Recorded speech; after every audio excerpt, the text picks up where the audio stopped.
4,500만 명이 굶어 죽었습니다. 전쟁도 아니고 자연재해도 아니에요. 한 사람의 정책 때문에 전체 인구의 7%가 사라진 겁니다. 더 소름 끼치는 건 이 모든 비극이 더 잘 살아보자는 약속에서 시작됐다는 거예요. 마을 전체가 굶어 죽어서 시체를 묻을 사람조차 남지 않았고 너무 배가 고픈 나머지 차마 말로 할 수 없는 일들이 벌어졌습니다. 역사책에서 배우는 먼 옛날 이야기가 아니에요. 불과 60년 전 우리 할아버지 할머니 세대에 일어난 실제 사건입니다. 중국 공산당과 마오쩌둥의 대약진 운동, 역사상 최악의 인재로 기록된 이 사건이 어떻게 시작됐고 왜 멈출 수 없었는지 오늘 하나씩 파헤쳐 보겠습니다.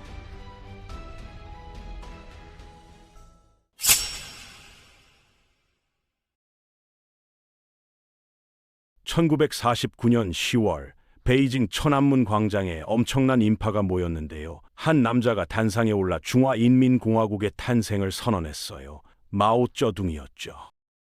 평생을 혁명에 바친 사람이었고 수십 년간의 피비린내 나는 내전 끝에 드디어 그의 시대가 열린 겁니다. 공산당은 스스로를 인민민주 독재라고 불렀는데 사실 민주주의는 처음부터 계획에 없었어요. 실제 권력은 중앙위원회 100명, 그 위에 정치국 12명, 그리고 맨 꼭대기에 정치국 상무위원회 5명에게 몰려 있었거든요. 피라미드 꼭대기에 있는 단 5명이 6억 인구를 지배하는 구조였습니다. 지금 한국 인구가 5천만 명인데 그 12배가 넘는 사람들을 5명이 마음대로 할 수 있었던 거예요.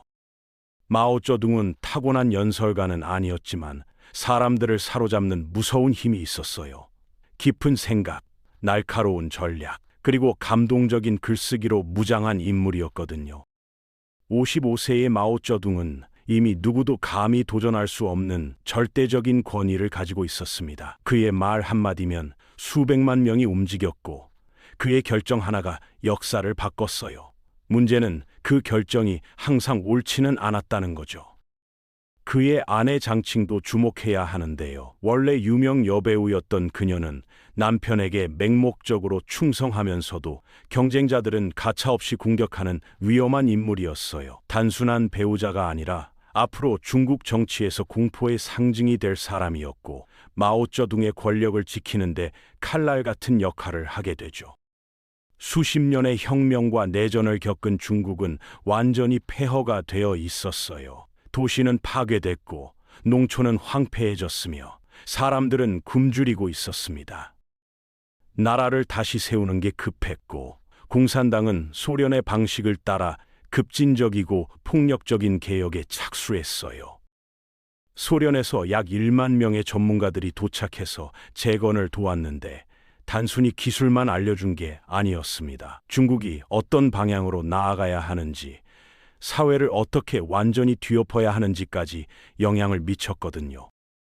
당시 중국은 압도적으로 농업 국가였어요. 공장도 거의 없고 기술도 없고 있는 거라곤 끝없이 펼쳐진 농지와 그 땅을 일구는 농민들 뿐이었습니다. 1949년 기준으로 전 세계 인구 5명 중 1명이 중국 농민이었어요. 믿기 힘든 숫자죠. 지구상에 있는 사람 5명을 모으면 그중 1명은 중국에서 농사짓는 사람이었다는 뜻이에요. 공산당이 성공하려면 이 엄청난 수의 농민들 마음을 잡아야 했습니다. 1930년대부터 공산당이 지배한 지역에서 땅을 나눠주는 정책이 농민들 마음을 완전히 사로잡았거든요. 땅 없이 남의 땅 빌려 농사짓던 사람들한테 자기 땅을 준다는 약속. 이건 혁명적인 제안이었어요. 평생 가난하게 살던 농민들에게 이보다 더 달콤한 말이 어디 있겠어요.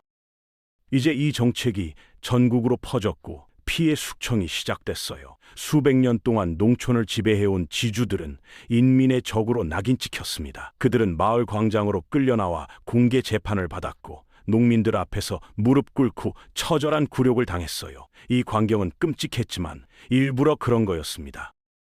공산당은 이걸 통해 옛날 체제가 완전히 박살났다는 걸 온 국민에게 보여주려 했거든요. 마을 사람들 모두가 보는 앞에서 지주를 때리고 욕하게 만들었어요. 한 번 참여하면 돌아갈 수 없게 만드는 거죠. 모두를 공범으로 만들어버린 겁니다. 여기서 더 충격적인 건 지주의 가족들도 함께 처벌받았다는 거예요. 아이들까지 말이죠. 100만 명이 넘는 지주들이 그 자리에서 총살당했고, 일부 지역에서는 재산을 빼앗는 것만으로는 부족해서 집을 불태우고 가족을 뿔뿔이 흩어지게 만들었습니다. 지주 집안에서 태어났다는 이유만으로 평생 차별받고 감시받는 사람들이 생겼어요. 그들의 땅은 농민들에게 나눠졌고 3년 동안 약 3억 명의 농민이 생애 처음으로 자신의 땅을 갖게 됐습니다. 상상해 보세요. 평생 남의 땅에서 일하고 수확물 대부분을 빼앗기던 사람이 갑자기 자기 땅을 갖게 된 거예요. 아침에 일어나면 내 땅이 있고 내가 농사 지은 건 전부 내 거라니까요. 이 순간 공산당에 대한 충성심은 거의 광신에 가까웠습니다. 하지만 여기엔 치명적인 함정이 숨어 있었어요. 농민들은 이 땅이 영원히 자기 것이 될 거라고 믿었지만 공산당의 진짜 계획은 완전히 달랐거든요. 거리마다 붉은 깃발이 펄럭이고 마오쩌둥의 초상화가 곳곳에 걸렸어요. 국민당 지지자, 부패한 공무원, 돈 많은 사람들은 모두 신고 대상이 됐습니다.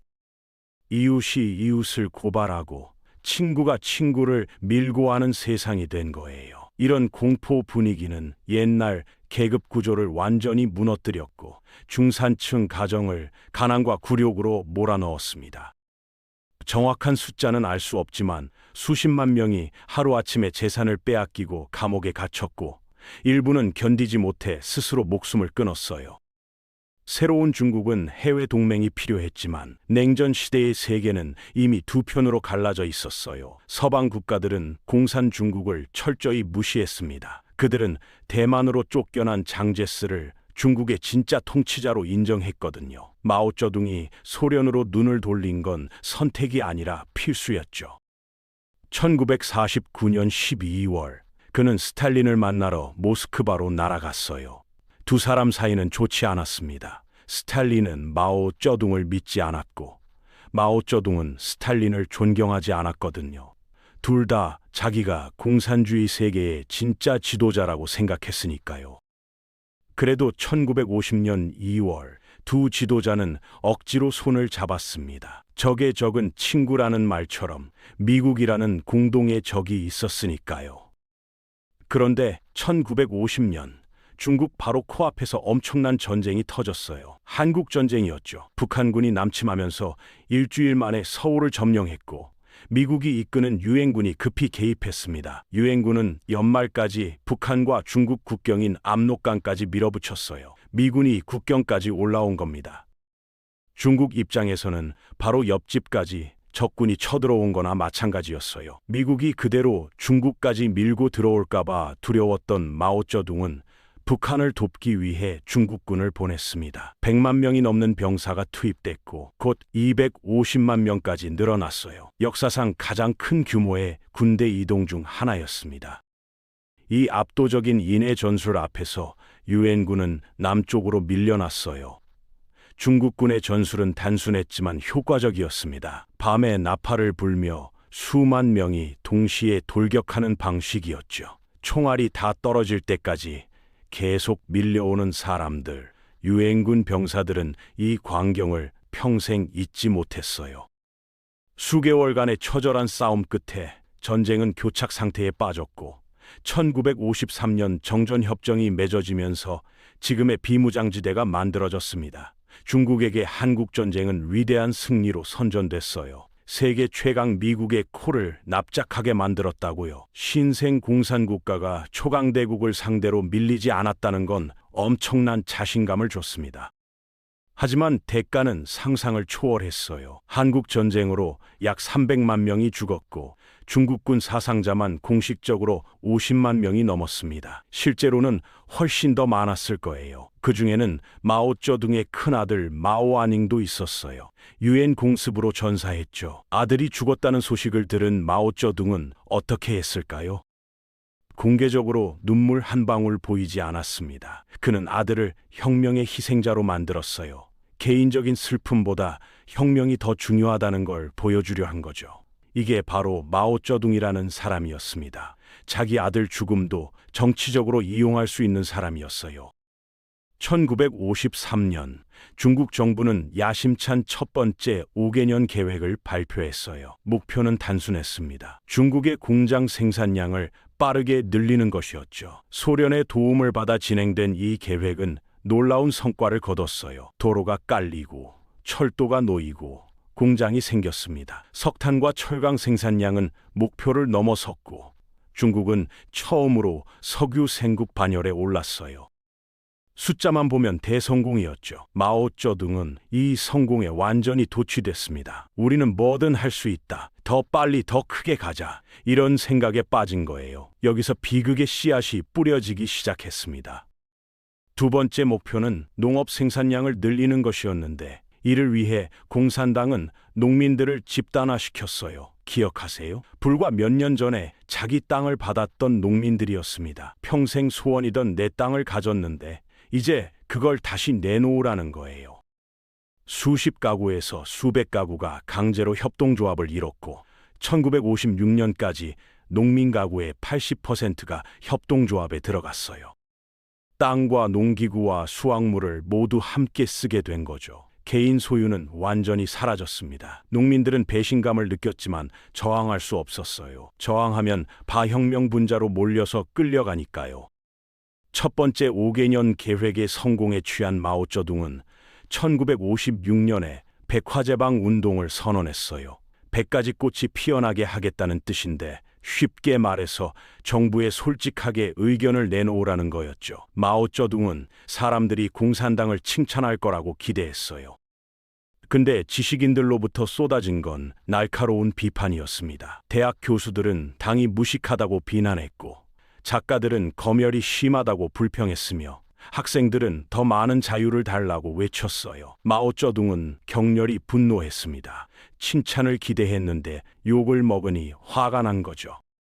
의견을 환영하기는커녕 이걸 반역으로 간주하고 잔혹하게 탄압했어요. 새로운 반우파 운동으로 최소 50만 명이 처벌받았고 일부 학자들은 실제 피해자가 100만 명을 넘었을 거라고 추정합니다. 공개 굴욕, 강제 노동, 즉결 처형이 이어졌고 지식인들은 시골로 쫓겨나 강제 노동에 동원됐어요.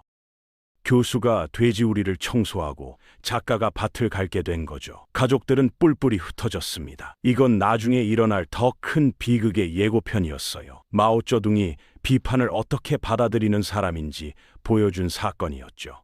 그는 절대로 자기가 틀렸다고 인정하지 않는 사람이었습니다. 1958년 더 위험한 두 번째 5개년 계획이 시작됐어요. 마오쩌둥은 이걸 대약진이라고 불렀습니다. 크게 앞으로 도약한다는 뜻이죠. 15년 안에 영국을 따라잡고 20년 안에 미국을 추월하겠다는 계획이었어요. 지금 생각하면 미친 소리지만 당시에는 아무도 반대하지 못했습니다. 반대하면 반혁명 분자로 몰리니까요. 대대적인 선전이 전국을 휩쓸었고 모든 사람들에게 마오쩌둥의 지도력을 맹목적으로 따르라고 세뇌했어요. 라디오에서, 신문에서, 포스터에서 하루 종일 같은 메시지가 쏟아졌습니다. 마오 주석을 믿으면 뭐든 할 수 있다고요. 농촌협동조합은 거대한 인민공사로 통합됐고 당은 일상생활의 모든 면을 장악했어요.